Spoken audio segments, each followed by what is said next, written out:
Fala galera, galera, a partir de amanhã começa a Copa Libertadores da América 2026. Vamos lá, analisando o grupo A, o grupo do atual campeão Flamengo, tetracampeão. Tem Flamengo, Estudiantes, Cusco, Independente e Medellín. No favoritismo é pro Flamengo e Estudiantes são as camisas mais pesadas a se classificar. Dois tetracampeão. Notório que eles passem em primeiro e segundo, brigue lá entre eles dois. Flamengo pelo investimento que tem e o Estudiante pela tradição que tem. Mas o Independente Medellín e essas equipes colombianas também às vezes dá trabalho, né? Ano passado mesmo o Flamengo estava em um grupo lá, teoricamente fácil, mas mesmo assim o Flamengo ainda conseguiu se enrolar, onde tinha o Central Córdoba. O Flamengo perde no Maracanã pro Central Córdoba, o Flamengo não consegue ganhar lá na Argentina, empata, e o Flamengo vem decidir o último jogo contra o Táchira aqui, quase toma um gol no final, aquela defesa do Rossi, e consegue a classificação. Foi suado e de lá para lá foi chegando até a final. E ainda nas quartas de finais pega o Estudiantes, ganha no Maracanã 2-1, Flamengo avassalador, faz logo 2-0.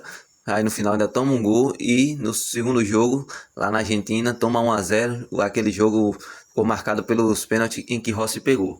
Então, nesse grupo A, para fechar aqui, Flamengo e Estudiantes. Acredito Flamengo em primeiro, Estudiantes em segundo. Independente Medellín, acredito que pegue uma Sul-Americana. E o Cusco, na minha opinião, vai só para passear, tá?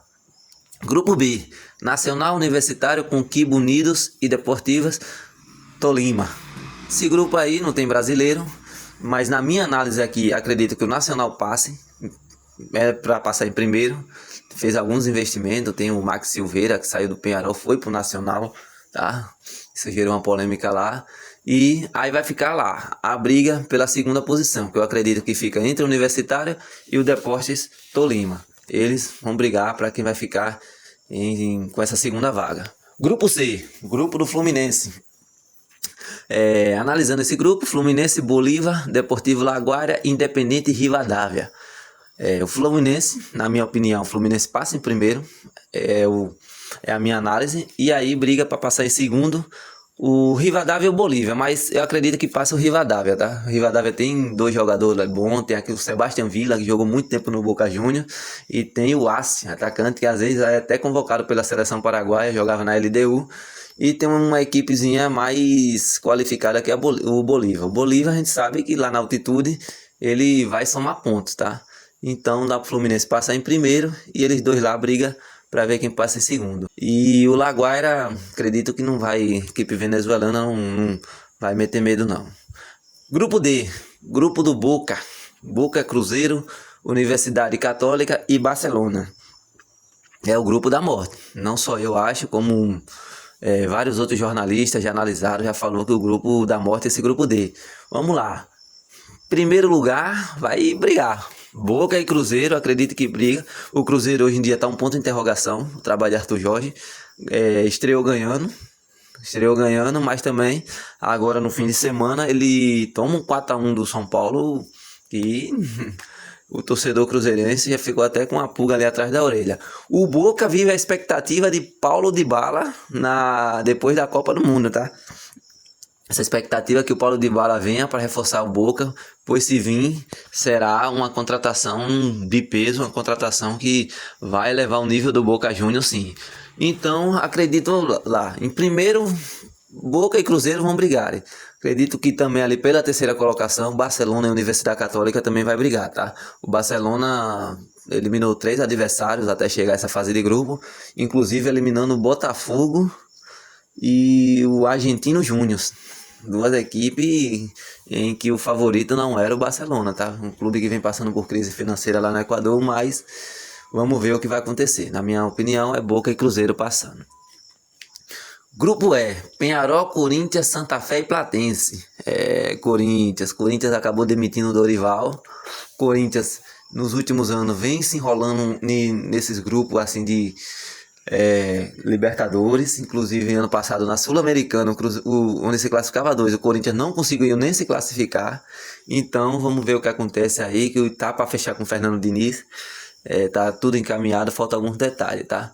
Então nesse grupo onde tem Penharol, Corinthians, Santa Fé e Platense, eu acredito que Corinthians, pela tradição, investimento, Corinthians passe. E aí tem um Penharol também, né? Força de camisa, tradição, fez algumas contratações. Acredito o Diego Laxalt, um lateral que jogou lá no futebol, jogou no Milan, jogou nos outros clubes italianos lá, voltou pro Penharol. Então, acredito ali que seja o quê? Corinthians, pela força da camisa e pelo que tá jogando, também acredito que dê para passar, tá? Mas tem que melhorar muito ainda. Vamos ver o que vai acontecer daqui para frente com o novo treinador. Então, Corinthians e Penharol. O Platense também é uma incógnita, ninguém sabe o que pode acontecer. O Santa Fé também não é uma equipe boba, mas eu acredito que fique entre Corinthians e Penharol. Grupo F, tá? Grupo F nós temos Palmeiras, Cerro Porteño, Júnior e Sport Cristal.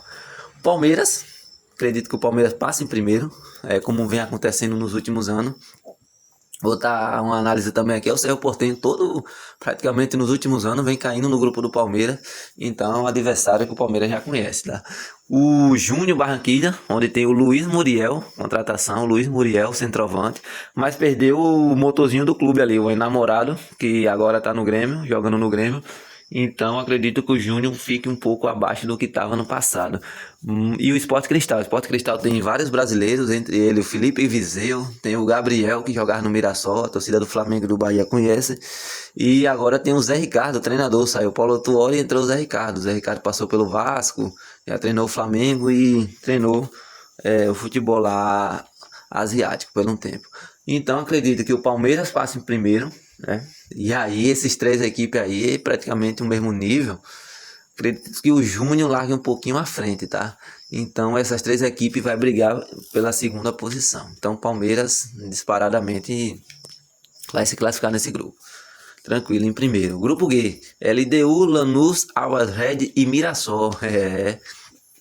Analisando esse grupo aqui, sem muita enrolação, vai ser o Lanús. Praticamente eu acredito que o Lanús vai brigar aí com a LDU para ver quem passa em primeiro. E aí, pelo futebol que vem jogando esse ano, o Mirassol vai brigar ali para ver quem fica na segunda posição. Mas acredito que pela primeira vai brigar LDU e Lanús. O Mirassol tentar pegar a segunda posição ou então uma Sul-Americana. O Always Red vai somar pontos lá em cima, lá na altitude.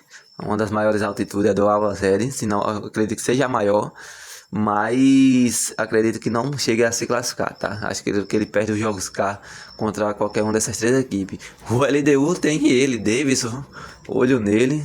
E o Lanús perdeu seu principal centroavante, que é o Castilho, que está no Fluminense. Então acredito isso, que passe LDU e Lanús. Grupo H, para encerrar. Grupo que não tem um brasileiro, que é Independente Del Valle, Libertad, Rosário Central e Universidade Central. Que acredito que nesse grupo passe o Rosário Central em primeiro e o Del Valle em segundo. O grupo é a volta de Ángel Di Maria, uma das maiores estrelas dessa Libertadores, se não a maior, né? Por questão de título, tem Copa do Mundo, Champions League, será a maior estrela dessa Libertadores da América, tá?